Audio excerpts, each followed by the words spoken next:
रीना कुमारी versus Dinesh Kumar Mathur.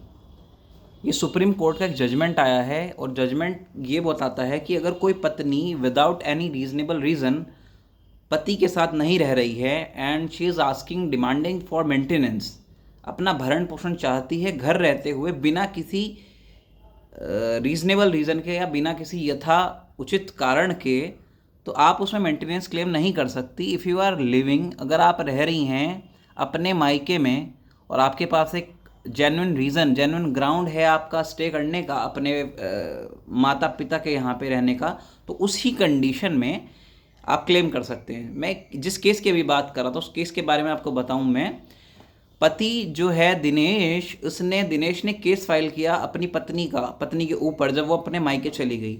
मायके लड़की चली गई, मायके जाने के बाद में पति ने सेक्शन 9 हिंदू मैरिज एक्ट में फैमिली कोर्ट में एक केस फाइल किया। पिटीशन जब फाइल करी तो पिटीशन फाइल करने के बाद में उसमें कोर्ट ने डिक्री कर दिया और डिक्री करा पत्नी को ये कहते हुए कि जाएं और आप अपने वैवाहिक संबंधों का पुनर्स्थापना करें, मतलब अपने वैवाहिक जो आपका शादी वादी आपने करी है आप उसको निभाएं, क्योंकि आपने हिंदू मैरिज एक्ट के हिसाब से शादी करी और शादी एक संस्कार है हमारे यहाँ पे। अगर शादी करी है तो आप उसे जाएं और अपने पति के यहाँ पे उसको निभाएं। तो जब पत्नी वहाँ पे रह रही थी, पत्नी ने केस कर दिया मेंटेनेंस का।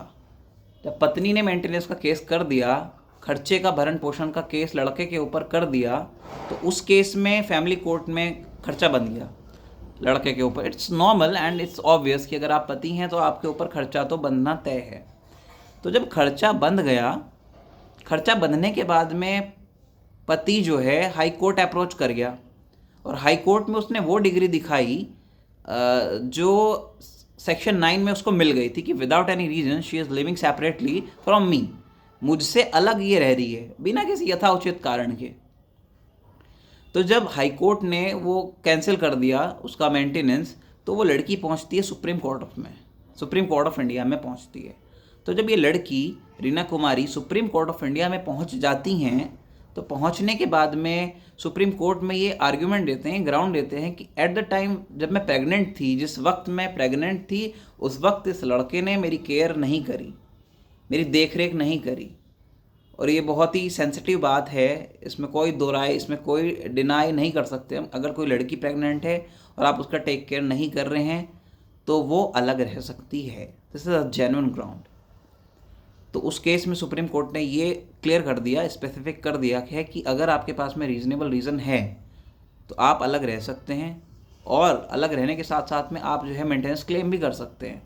लेकिन साथ साथ सुप्रीम कोर्ट ने इनडायरेक्टली बात ये भी क्लियर कर दी कि अगर आपके पास में जेन्युइन रीज़न नहीं है सेपरेट रहने के और आप फिर भी अलग रह रहे हैं, तो यहाँ पे मसला थोड़ा गंभीर हो जाता है कि आप जो है विदाउट एनी रीज़न अपने हस्बैंड से, इन लॉज से अलग नहीं रह सकते हैं। लेट सपोज अगर हस्बैंड कहता है कि आपके जो है आप रिलेशन में किसी अदर पर्सन के साथ में आप लिव इन में रह रहे हैं, तो उस कंडीशन में भी आपका मेंटेनेंस बच सकता है, आप मेंटेनेंस देने के भागीदार नहीं हैं। और लेट सपोज अगर आप सेपरेटली म्यूचुअली अलग हुए हैं तो उस कंडीशन में भी मेंटेनेंस का हिसाब नहीं बनता है। तो ये कुछ बातें हैं, अगर आपको अच्छी लगी हो, वीडियो अच्छी लगी हो तो वीडियो को लाइक करिएगा, चैनल को सब्सक्राइब करिएगा, और अगर कोई व्यक्ति इस तरह के केसेस में फंसा हुआ हो तो उनको शेयर भी करिएगा। वीडियो अच्छी लगी हो तो धन्यवाद, thank you so much for watching.